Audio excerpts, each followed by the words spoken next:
So good evening, those of you who are watching from our Facebook and YouTube channels. We are so grateful for you. Here we are again on another segment of mental health awareness. It is our responsibility to get the information out so you can get to the needed people that can help you out. We're grateful again for you. As you see, it's not 2 anymore, it's 4. So we're grateful for the 2 have just come on to join us. Again, hey, if you are watching from Facebook, go ahead, like and share. This segment could possibly change somebody's life or even save somebody's life. If you are on our YouTube channel, subscribe now to our YouTube channel, you'll get the notification. Hey, again, my cousin is with us, Quinterra Wright. We're grateful for her, but then she has some friends today, and we're grateful for them.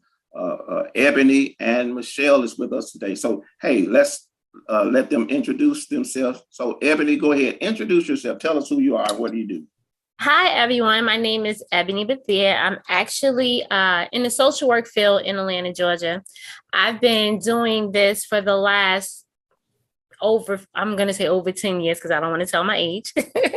But I love what I do. I primarily work with the young adults and adolescents in different capacities. I worked in group homes. I worked in foster care. So I've seen a lot of the things that the kids go through and, kind of dealing with the mental health concerns and some illnesses that, we're challenged with them daily. So thank you for having me. This is when Quinterra asked me to come and join. I was honored, and I look forward to the night. Great. Hey, we're glad to have you. Thank you for joining us. Also, we have Michelle with us. Go ahead. Okay, I am Michelle. I'm happy to be here with you all tonight. I have over 20 plus years in social services. I've worked with substance abuse. I've worked in crisis stabilization units, hospitals. I've worked with adolescents, geriatrics.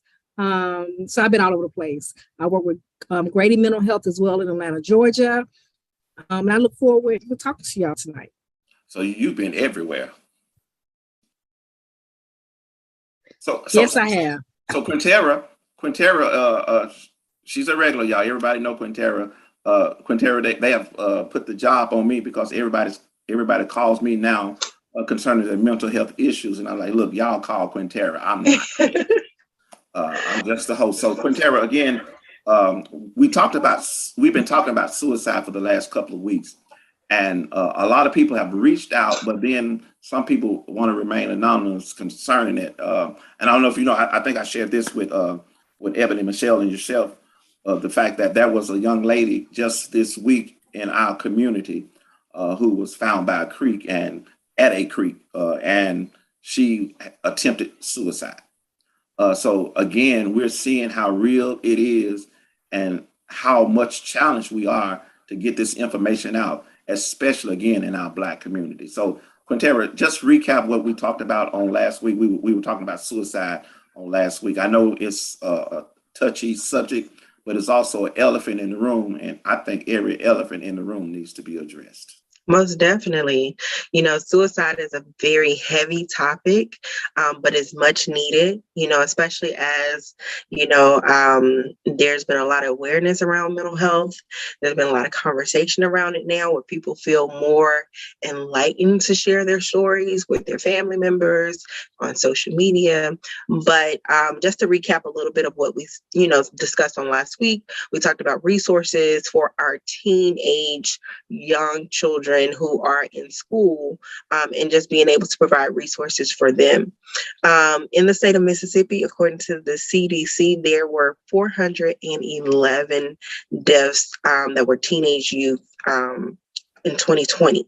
So that's pretty high, and so I encourage everyone to find a trusted individual who they feel comfortable talking to, that will give their unbiased opinion and will be supportive in every aspect of their life, to confide in them on the things that are troubling them or bothering them the most. Because even if you decide not to go to a therapist, just sharing your story with someone, because that someone can help you, or share your story with someone who can be a resource that knows someone else who can give you the services that you need. Right. Now, one thing I have done, because we talked about also stress management last week as well, and I was one that used to exercise a lot, and those who know me know January the 5th, 2021, I was tested positive for COVID, and it really changed my life. And I'm seeing I have emotional breakdowns sometimes. I'm still suffering from insomnia. So it's stressful, and I become adamant about this, that we need to have awareness about our chemical imbalances. And sure. all of us have chemical imbalance, whether they're good or bad. So tonight, y'all, we want to kind of shift a little bit. And we got so much expertise on the platform tonight.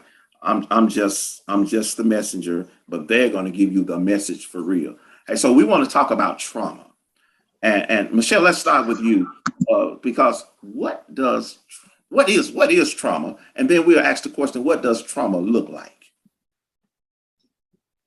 Well, trauma is how you react to a situation. It's different types of trauma. It could be childhood trauma. It could be grief and loss. And what your body does is physically breaks down from the trauma. You can flight or fight mode. I know some may have heard of that. But that's how your body can respond to it. But there's more than one type of trauma. You got complex trauma. So there's several different types of trauma. Right. So let's look at the fact, Ebony, what does trauma look like then? Like Michelle said, there's so many different aspects to it. Trauma could look like anything, pretty much depending on what the person is dealing with. And sometimes the biggest thing about trauma is a lot of people don't even realize that they have been traumatized. So we go through experiences in life and we feel like, this is just the norm, but not realizing that your body has adjusted and shifted to adjust to the trauma that you incurred. And because you've been doing it so long, you don't realize it's happening. You can experience trauma from anything. You can experience trauma, like Michelle said, from a childhood experience. And it doesn't have to be anything major. It doesn't have to be abuse or, something that we would say, oh, that's something traumatizing. It could be something minor. It could be a minor car accident. It can be, the loss of a parent. Maybe a parent wasn't not dead, but just not around. It can be a child move from a different area. Like things like that can be traumatizing to kids and to anyone. And we can kind of, depending on the severity of it to that person, your body reacts to it and you start to do things differently. Your behaviors are a little different. And usually when we see these in kids, we like, oh, they had their behavior, they have these issues, they're unruly. But in all reality, they're dealing with some type of trauma, but this is the way that they're expressing it. So to become trauma informed is very important. I think everyone should have it. Because we don't focus on so much of what the behavior is, but just try to figure out where it's stemming from. And again, like even as adults, there's so many people like us, that had some trauma and may not realize it. And it affects our daily decisions, how we are in relationships, how we are at work, how we are with our own children, and sometimes it takes a while and you're like, well, wait a minute, let me kind of reassess what's going on, but not everybody has the opportunity. And what happens is they continue and, now they're traumatizing their children, they're traumatizing the person they're in a relationship with, so it continues. And sometimes, we can be traumatized by working with people with trauma. For example, with myself, I worked at a group home and I remember we had a youth there who was, she was suicidal. And she always would say things. So we would send her to the hospital, get her evaluated. She'll come back. She's fine. And so one day she actually attempted, she got a hold of something sharp. She went in the bathroom and tried to cut herself up in the bathtub. So imagine the staff walking in there and we're seeing her in this bathtub laying there. That's traumatizing. You know what I mean? So things happen, like I said, like Michelle said, trauma could come in different forms. You just have to kind of take that moment to be in tune with it, to figure out what's really going on with you. And I can further, go ahead. Let me further clear that up as well. There are three main types of trauma. You have acute trauma, you have chronic trauma, complex trauma. And just explain that acute trauma is like one incident. For example, a death of a loved one, a car accident, one incident, right? You have chronic trauma, which is prolonged trauma, which is like domestic violence, physical abuse, sexual abuse, prolonged trauma. Then you have complex, which is exposure to both, right? It's mixture of trauma. It's multiple trauma events. I could be domestic. I could be in a marriage and I'm, being abused, but I also was sexually abused as a child. So there's more than one type of trauma. Just to clear that up. Hey, that's good. Sure. That's good. So this is what we have to understand, and I'm glad you said that because everybody experienced trauma at some times in their life, and I think that's something that we have to deal with and know that it is. But sometimes we don't even know we're traumatized. Yep, so true. And one of the things we call that is mask trauma. Okay. That is someone who you see them, they're smiling, they're laughing, they're going to work. Things seem so normal, and then when they go home, they shut down, they isolate, they cry themselves to sleep. Mass trauma is portraying to be something you're not. You cover it up because you don't want other people to think that I'm not doing okay. And I was watching this video and I shared it with Michelle and Ebony, and it was this lady who was speaking, and she spoke about high functioning depression, and it just caught my attention because you often hear about high functioning alcoholics. They drink, but they're still able to maintain their job, be there for their families, and so you hear high functioning drug addicts. They may smoke a little bit, do drugs here and there. They're fine, right? But when you hear high functioning depression, you never hear the two together. You always hear, someone is battling with depression. You hear that they are, having issues with waking up or falling asleep or overeating or, being around people, like you think of the worst, right? But you don't think of high functioning depression as someone who gets up every day, put on makeup or brush their hair, to get themselves together. They go to work, they speak to everyone, they're smiling, and then they come home and then they fall apart. So it's pretty much like actors. Right. They put on that show just for who they're in front of, and then once they get home, they unleash. And sometimes it's not even intentional. You think about, people with children, right? Mm-hmm. And they say, I gotta put it together for my kids. I gotta do it together. I gotta pull myself together for my family. I have to pull myself together because I gotta have people depending on me. And so it's not that they are intentionally trying to cover up what's really going on inside. It's that they know that they have responsibilities and people who they have to be accountable for, that they don't have a moment to show that weakness. Mm-hmm. Absolutely. And to piggyback off of what Quinterra said, I'm very transparent, and I always try to, when we're talking about things like this, I always try to give examples of how it can happen. And the best example I can give would be from myself. I have experienced that high functioning depression state. There was a point in my life where, like Quinterra said, I got up, I went to work, I laughed, I went out to lunch with my friends, and, everything was fine. And I got home and I fell apart. And with that falling apart doesn't necessarily mean I came home and I cried. I was just in a state of depression and didn't realize it. I didn't realize it until months later. It's like, I almost like they literally say you wake up in the morning, it's like you wake up from a fog. And I looked around and I'm like, this is not me. I didn't cook for my kids anymore. Like, I just kind of like stopped. Like, I made sure they ate, but it wasn't my normal self. And at that moment I said, I knew I'd been depressed for a couple months, just dealing with some stresses that I had. But sometimes the high functioning depression, you don't even realize you're depressed. You just, like we said, we just get right into the mode of, mommy mode, work mode, wife mode. And we go, and not really taking the time and seeing like, I'm not doing things like I used to do. I don't really go get my nails done anymore. I don't really go get my hair done anymore. I'm not really happy. You know what I mean? Like, I don't really find joy in the things that used to bring me joy, and it took me, I know it was a couple months, and Michelle, she was there with me during that time. And I know she remembers when I said, Michelle, it's like, I just woke up, and she's like, yeah, you know what I mean? It was like, it's like you come out of a fog, and it happens. It doesn't mean that there's something wrong with you. That doesn't mean that, because we have this stigma of, mental illness, you're crazy. No, you're not crazy. It happens. It happens to everyone in some shape or form. You know what I mean? And it's okay. It's okay to talk to someone. If you don't want to, like Quinterra said, if you don't want to talk to a therapist, if you don't want to seek professional help, because I always feel like, therapy is not just sitting on someone's couch. Me sitting here talking to you guys right now is therapy, or you talking to a close friend is therapy.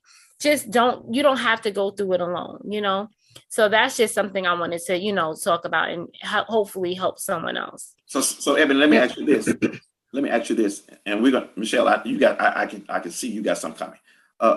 So Ebony, at what point did you really realize that you were depressed, and how did you get out of it? So it literally was like one day I just woke up. I know people, you hear, it's like literally one day I woke up, I looked around my house, and it just looks like I wasn't there. It's like, it was almost like, well, who's been staying here all the time? You know what I mean? Like, I'm a person, I love to, like, I change my decorations, I change things around a lot. I love decorating my house. It was just like, it looked like Christmas in June. It was like, well, what happened? You know what I mean? I noticed, like, I made sure the kids ate, but I used to, come home every day. I cooked dinner, and then I just stopped. I was like, okay, we're going to eat out. We'll order in. We'll do, you know what I mean? And I stayed in my room, so I just woke up, and it was just like, I noticed it was just different. You know what I mean? And I said something at that point. I think I called Michelle. I said, Michelle, where have I been? You know what I mean? Like, because I just didn't feel like it wasn't me, you know what I mean? So, and I was able to, I didn't have to go and get diagnosed or anything. I realized that, you know, this is what's been going on. I've been living in this fog. I've been functioning every day, and I was very depressed, and I had to change my situation to get out of it, which I did. You know, it took time, but knowing that and being able to talk about it, you know, Quinterra and Michelle and I used to go on walks, and I would just talk, you know what I mean? Like, this is what's going on, and this is how I'm feeling, you know what I mean? It was helpful. And then from then I started getting back to myself. But it was literally like one day I just looked around. It wasn't any, no doctor told me. It wasn't like somebody pulled me to the side. I literally just looked around and was like, wow, this is what's been going on. Where have I been? You know, and it happens. And I think I would like to add, you know, with trauma, it's your inability to cope successfully, right? Using your coping skills that we all have. We all have coping skills. Some may be negative than others, but we do have them. Trauma causes you to feel helpless, right? And you can't see where you are at the time. When Ebony said, I didn't know, I just woke up and I was there. When she realized, or she understood, hey, my house don't look like this. My house is not my home. Who did this? So I guess that's more clear when she said, I woke up and I just realized, well, she noticed that things were not how they used to be, how she used to keep her hair, how she used to keep herself. And she had to see herself. And what is very important, I tell clients and patients, build your support. It does not have to be your friend group. Sometimes when people deal with different psychosis, bipolar, schizophrenia, different mental health illness, they burn a lot of family bridges. But if you can build your support for your therapist, your pastor from your church, a deacon, a next door neighbor, anyone that can kind of help support you with, you know, making sure you take your medication, making sure you're able to process what's going on with you. And so that's very important, being your support system. But it is the inability to use coping skills. Sometimes you use coping skills negatively by increasing marijuana usage, or cocaine, or heroin, or using drugs to kind of mask it. But when the high is gone, that depression or whatever is going on is still going to be there. And it prevents you from healing or growing and dealing with it, right? And causes another issue, homelessness, increased homelessness, can't hold a job, broken relationships with family and friends due to substance abuse. So, but it's a full range of things that can happen when you don't address your mental health illness, or your trauma, or your depression, or your something that happened, you know, that caused this. Right now it's inflation. That's traumatic. High as rent and bills come, that's traumatic to some people that are really from check to check, right? So just want to piggyback off that. Okay. Hey, let's pause for station identification. Hey, you are watching us as we discuss mental health awareness. We're talking about trauma. If you are watching from Facebook again, thank you for joining us. Like and share. If you're watching from YouTube again, subscribe to our YouTube channel. And you'll get the notification every time we come live. We're here again with Quinterra, which is my cousin, with Michelle and Ebony. They've joined in with us again. Trauma is the subject on tonight. Here's the question now. Is trauma genetic? That's a good question. So trauma can change your DNA, literally the pattern of your DNA, because if you go into a long period of time of fight, flight, or freeze, it's dangerous. Like, you know what I mean? So basically, flight, fright, or freeze is, so fight is to take action or to eliminate danger. So anytime like your body perceives there's a threat, you know, whether that's someone spooked up from you and like, oh, I didn't see you there. You know what I mean? Whether that was a car accident, whether that was something happening with a surgery, or something happening with your health, your body has the ability to either fight the situation, take action. It's going to either flee, which means that they're going to run away or try to find an escape from the situation, or freeze, which means they will absolutely do nothing because their body is not allowing them to be able to maneuver like you need to. So if someone's in a constant state of, I'm anxious, I'm afraid, it changes your chemical DNA. Like, you know what I mean? So if you wake up every single day, like you hear people who say like, they go into a panic attack when certain things happen. But imagine having panic attacks all day, every day, being in that state of feeling all day, every day of, I'm afraid, I'm frightened. That's not good. You start having cardio issues, you know what I mean? You start having lung issues, all kinds of different things that affects you physically, and not being able to be in control of your decision-making power. Like, you know what I mean? That is major, to not be in control of your own body and your own feelings, your own thoughts when certain things are happening. And your body naturally goes into fight, flight, or freeze.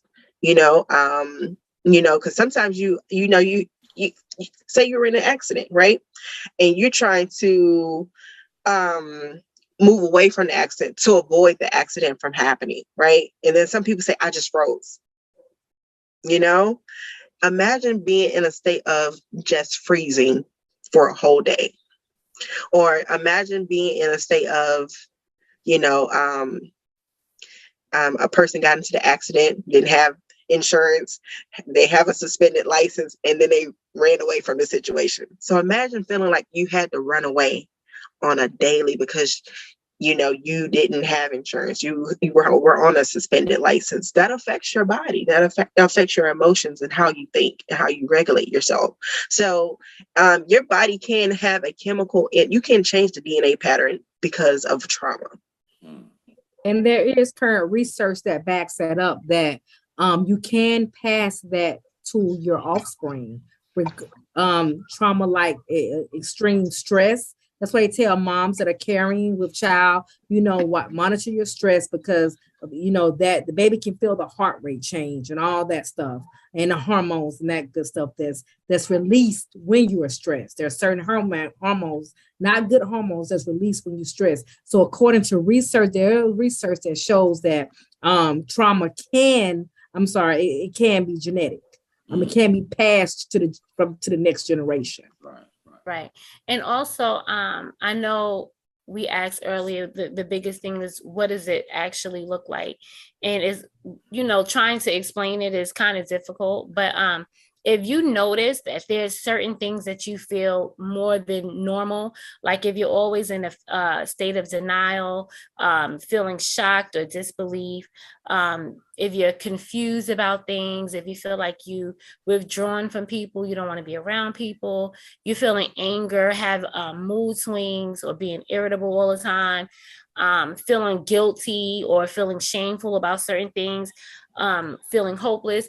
These are signs that something took place. You know what I mean? So if you feel like, I can relate to that. I notice I do that a lot, or I stay away from crowds a lot, or I'm always feeling angry, I'm having constant mood swings more than normal, then that's when you can sit and say, okay, when did this start? And kind of try to pinpoint it. Maybe then you can try to find some like a professional therapist to go and get a trauma assessment and things like that to kind of help pinpoint where it started. Because like I said, sometimes we don't realize that we were traumatized. We just felt like it was a normal thing. Right. So what about unhealed trauma? Because again, some of us don't even know we've been traumatized, and we're dealing with some stuff in us that we don't really know that's there, or we can't identify. So evidently, some people are dealing with unhealed trauma. Have you ever heard the saying, hurt people hurt people? It's true.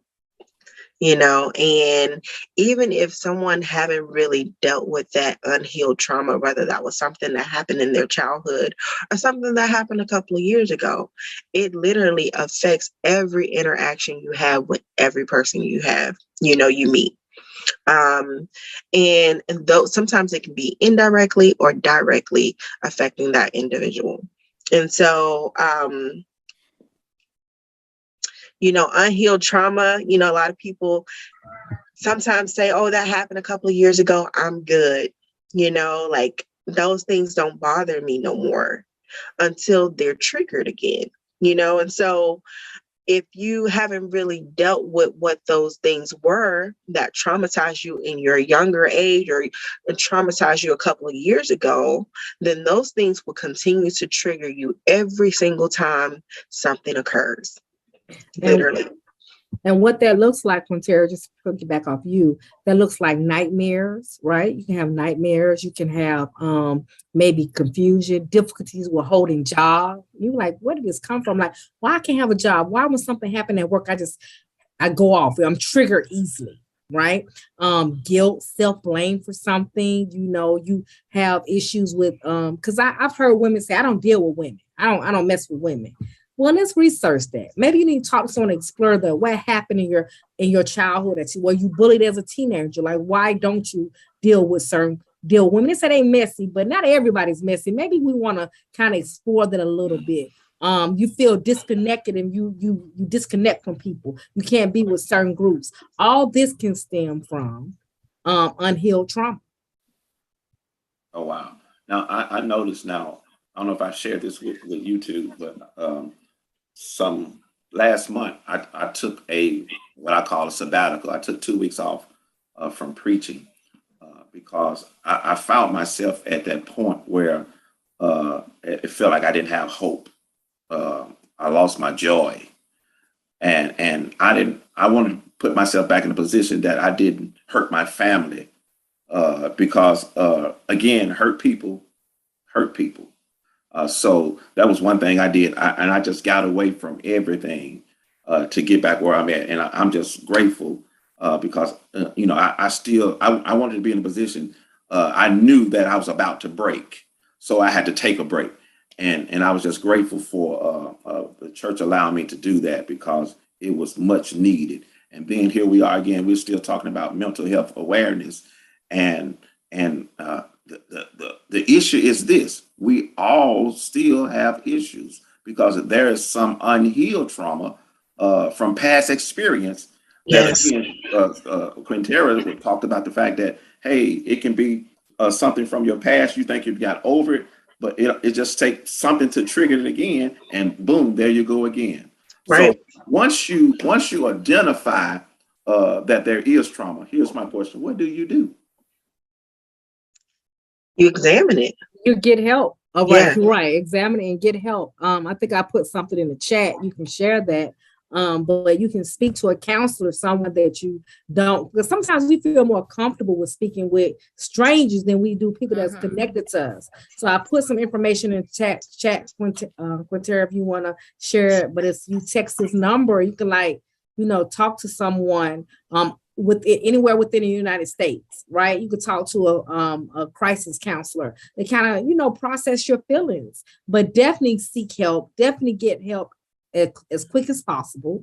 And there is help out there free. A lot of people don't have medical insurance. Right. Mental health is free. There's a lot of resources out there that are free, especially in Atlanta and different places, but definitely free. There's so much money that's poured into mental health due to the increased suicide rates, increased diagnosis of bipolar and depression and anxiety due to the pandemic. Right. A lot of people we laugh at it and say, oh, I got COVID brain.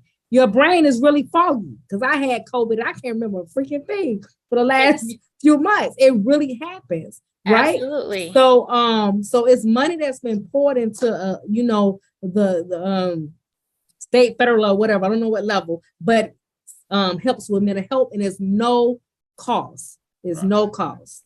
Now, the number you put, you can text home 741-741. That's the information we have for you, and it should be up now. You can text home to 741-741, and you'll be prompted to being aided to help you. Ebony, you had something. Now, I was just going to piggyback off of Michelle as far as the COVID. It is real. We always laugh at COVID, fog rain, but there is research out there now. It's called long COVID. Typically, people who has experienced COVID, they weren't hospitalized, but they're doing some research now, and they're saying that it is really a thing. Is confusion, lack of focus. It really has affected us. So don't be afraid to tap into that. There's so many resources out there. Like Michelle put in the chat for that, you can find out where you can get some help from wherever you are locally. Right. Now, it's another number we've been dealing with as well, and that's from United Way 211, and they can prompt you with whatever provider you need. If it's mental or physical, whatever type of help you need, you can text 211, dial 211, and they'll prompt you to whatever you need to do to get the proper help. So you've been talking about trauma, and I think one thing we need to really look at is the fact that a lot of people know that they do have some type of trauma. There's something going wrong, and often, again, we mask ourselves because we want to look good to other people, right? And we'll go to substance abuse, alcohol, drugs, But then after all that is over, it's still there, and I think we need to put people in a position. Hey, denial is bad. We need to get out of denial and say, hey, we got real life issues and I need real help. Absolutely. Yeah, most definitely. Absolutely. And I know people feel like marijuana is something they use for anxiety, and it's a natural drug that helps calm and all. That's good. I hear that a lot when they, especially coming to the hospital when they've been on we have them on suicide watch because of they still suicidal, but they smoking weed. But marijuana is also a downer. So if you're already depressed and you already have some things going on, marijuana does not help you. It takes you further down. And I tell it to my patients all the time, be careful when you mixing marijuana with your other drugs. You're bipolar or schizoaffective. Even alcohol with psychotropic. Yeah, because it takes you further down. When you come off that high, you feel worried. I mean, you high, but you're going to come off of it, right? So you're already depressed and it makes things worse. And so I tell my clients that are on medication, talk to your doctor, be honest and let them know. I use drugs so they can know to take you off. They may have to take you off whatever, your psychotropic drugs or whatever to make so you won't have adverse effects because you're doing whatever other drugs are, street drugs. So just be mindful of that as well. Yeah. And it takes a lot of work to get to acceptance. Like, you know what I mean? To understand that, okay, like something is really going on, it really does take work. I always tell people all the time, they think that, I take a little bit of medication, I should feel better. Medication is not the all be all. There are other, other mechanisms that you can use. Like we talk about the stress management, like you understand that you have stress, but then what are you doing to control the stress? Like, you know what I mean? We all go through stress at one level or another, but what we do to control and manage that stress is important. Same thing when we're going through depression, anxiety, any of the traumas that we experience, it takes work. It takes a lot of work to get yourself out of a bad place, and so you have to get to a point of accepting the fact that, okay, something is really going on and putting in the work to make yourself feel better. It's not for others. Other people say, I'm going to do it because, my mom wants me to do it, or I'm going to do it because my spouse or my partner wants me to do it. No, do it for you. Don't do it for anybody else. Do it for you, because you are who matter the most.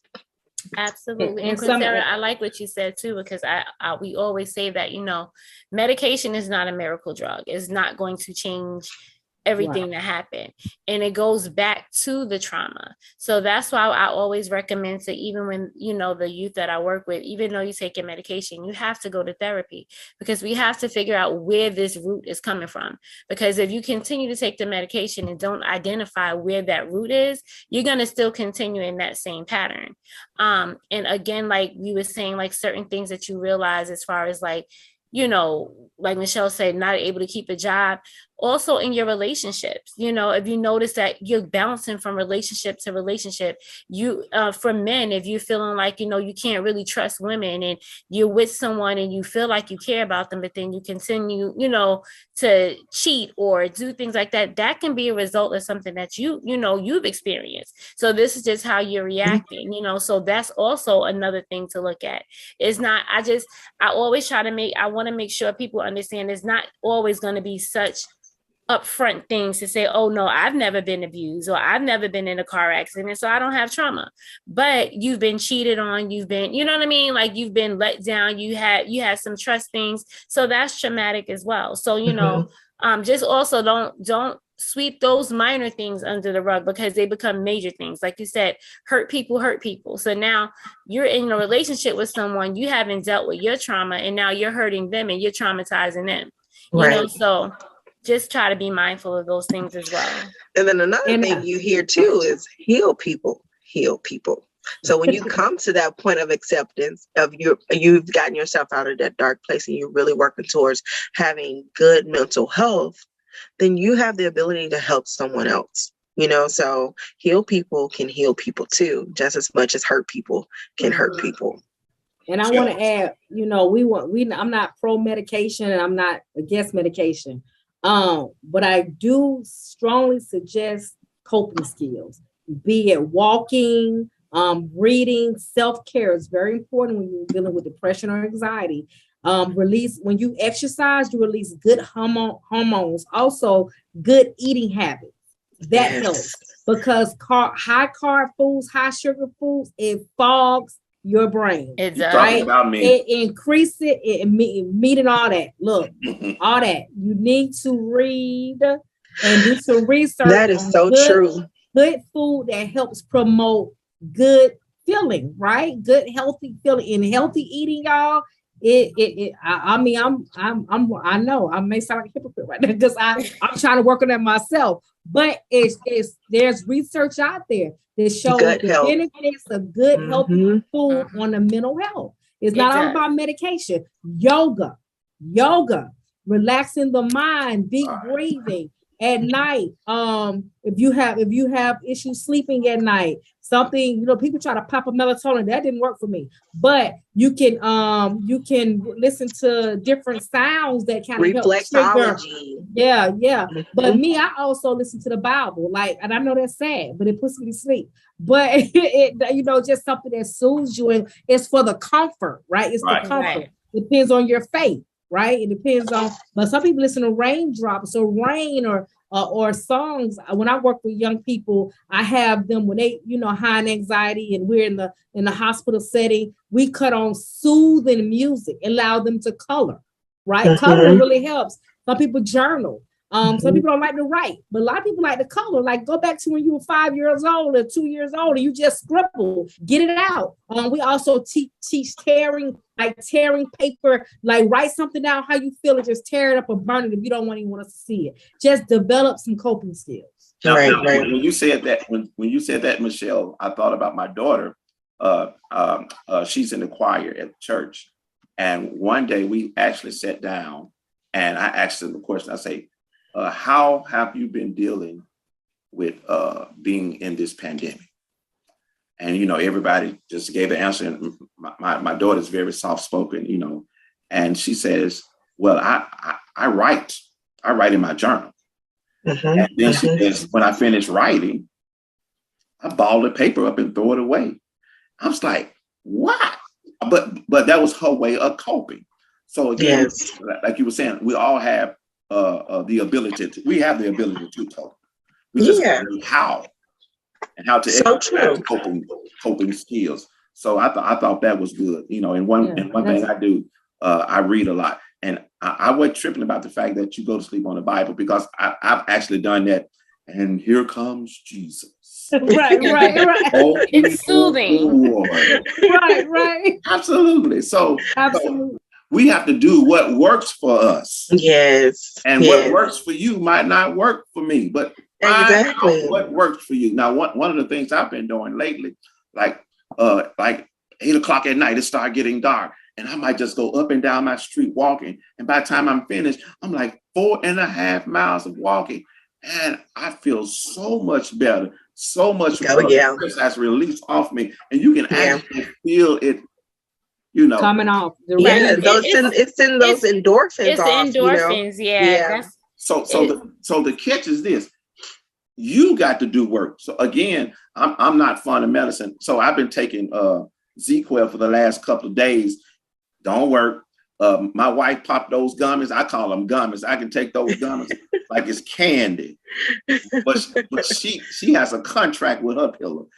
Time she pop them, I can do the countdown. Her 1, 2, she's out. But it doesn't work for me. So we have to find what works for us. You do. We are pressing for time. I have enjoyed this. Hey, Ebony, give us final words. We finna get out of here. First, before we do that, do this for me too, as well, Ebony, if you don't mind, and Michelle, you don't mind. Let us know your email address. If somebody want to reach you, ask a question, because they've actually reached out to Quinterra. They've reached out to me. We want to be that source of information for you to get you to where you need to be. Now, I'm not a therapist. I've had people come in my office and say, "Hey, Pastor, this is what I got going on," and I'm like, "Hey, you need some professional help." I'm out of my expertise. So we got to be honest with ourselves, even as pastors. We do not have all the answers. We can pray. Some things we need. Some of us need God and therapy. Yeah, most definitely. So Ebony, give us your email address and give us final words. Okay, well, I can be reached. My email address is Ebony Bethea, EBONY BETHEA consulting@gmail.com. And you guys can reach me there. I just want to encourage everyone tonight. If you feel like you or someone that you've known or someone that you know can benefit from some resources for therapy or counseling, to just reach out. If you want to just email me and just chat, like we said, sometimes it's easier to talk to someone that you don't know. I'm not a licensed therapist yet, but I definitely want you guys to know you're not alone. There's nothing wrong. It happens, and it's a part of, life. Mental illness is just as important. Your mental health is just as important as your physical health. If we don't take care of it, things are going to happen. If we don't feed our bodies and do the right thing by our bodies, it's going to break down. So it's the same thing with our mental health. We need to take care of our mental health to make sure that, we are being the best us at all times, and don't go to sleep like I did and wake up one day like, where have I been, But thank you guys for, joining us, and that's all I have. All right. Michelle. Okay, sure. Thank y'all on tonight for listening. And I just want to say that I'm not a licensed therapist, and I'm not trying to be one. However, I will help you with resources. I have connections in the community. I have connections, with different therapists I know personally. So I will give you my email address. It's Michelle, MICHELLE .Colbert, COLB as in boy, ERT @Chris, CHRIS 180.org. That's my work email. I work again in the community. I work with substance abuse. I have resources for free programs for mom and babes and children, teenagers that are dealing with substance abuse. I have different connections with my agency that I work with. So again, that's Michelle.Colbert @Chris180.org. Hit me up. I'll be sure to respond. And thank you for tonight. All right. Quinterra. Well, hey, y'all see my light? My light is on. That means it's time to go.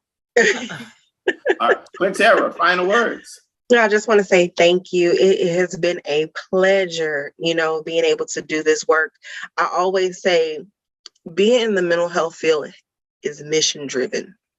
It's a servant work, and it's something that I absolutely enjoy doing every single day.